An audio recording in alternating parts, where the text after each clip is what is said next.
નમસ્કાર, આપનું હાર્દિક સ્વાગત છે એજ્યુકેશન ગુજરાતી ચેનલમાં। આજે આપણે ધોરણ ચોથાના વિષય હિન્દી અઠવાડિક પરીક્ષા કુલ ગુણ છે 25, 25માંથી 25 મેળવનાર વિદ્યાર્થીનું નામ છે ઓળેદરા પાयल नाथाभाई। એમને ખૂબ ખૂબ અભિનંદન। तो प्रश्न पहला है कि कोष्टक में उचित शब्द चुनकर रिक्त स्थानों की पूर्ति कीजिए। काउंसमती जे शब्द है योग्य लगे ने पूरवाना है खाली जगह। तो पहलू है चारों ओर पानी बरस रहा था। बीजू है लड़का झूले पर चढ़कर आसमान को छूना चाहता है। तीजू थोड़ी देर बाद बराबर ओले पड़ने लगे। चौथू बुढ़िया का घर जंगल में था। पांचवू लड़के के साथ डाली भी झूल रही थी। छठू बारिश रिमझिम बरसती है। तो आदि खाली जगह।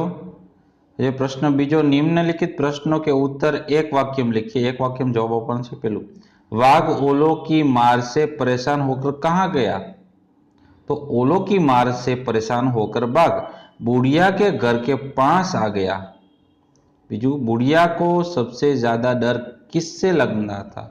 बुढ़िया को सबसे ज्यादा डर टपक का से लगता था। तीजू पानी टपकने की आवाज कैसी थी? तो पानी की टपकने की आवाज थी टप टप। चौथू लड़का अम्मा से क्या लगाने के लिए कहता है? तो लड़का अम्मा से झूला लगाने के लिए कहता है। पांचवू आपने कहाँ कहाँ झूले देखे? तो क्या क्या झूले देखे? तो मैंने घर में बगीचे में और सर्कस में झूले देखे। छठू झूला कौन कौन झूल रहे हैं? तो झूला डाली पत्ते और धरती झूल रही है। प्रश्न तीजो निम्नलिखित में से सही वाक्य चुनकर लिखिए। साचु वाक्य लखवानुं छे। 4 ऑप्शन है, 3 ऑप्शन में। तो बुढ़िया का घर टपकने लगा क्योंकि छप्पर ठीक नहीं था। छापरू ठीक नतु, बराबर नतु। बीजू बाघ बुढ़िया के घर के पास पहुंचा। उस समय बुढ़िया शू करती थी? तो ये चावल पका रही थी, भात बनाई रही थी। बराबर। प्रश्न तीजो ब निम्नलिखित में सही विकल्प चुनकर रिक्त स्थानों की पूर्ति कीजिए। ऑप्शन में साचो जवाब क्यों है? तो पहलू है हम पाठशाला जा रहे हैं। बीजू वे लड़के हैं उनके बस्ते लाल रंग के हैं। तीजू यह हाथी है उनकी सूंड लंबी है। चौथू वह कौवा है उसका रंग काला है। प्रश्न चौथो और निम्नलिखित विधानों के सामने सही या गलत का चिन्ह लगाए।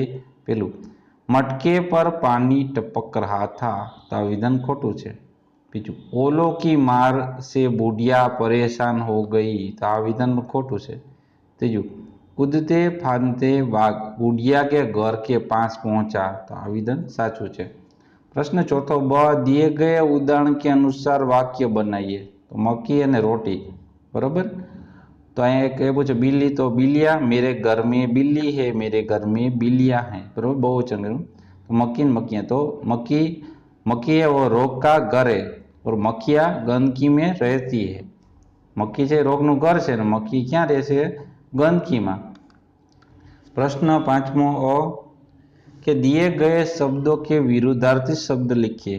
तो हंसनानु रोना, आनानु जाना।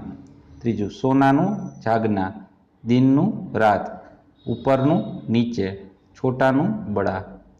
प्रश्न पांचमो ब दिए गए चित्र का वर्णन 10 वाक्यों में करना है। तो यहाँ चित्र है पूछे तो वाक्य प्रमाण से यह एक मेले का चित्र है। मेले में तरह तरह की दुकानें लगी हुई है।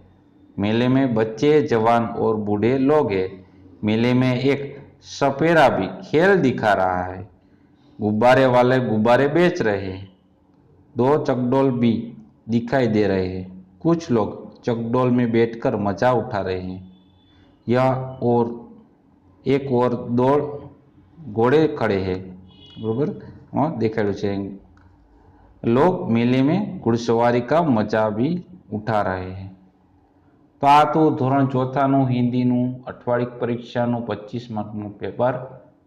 तो जोता रहो एज्युकेशन गुजराती और सीखता रहो। थैंक यू, आभार।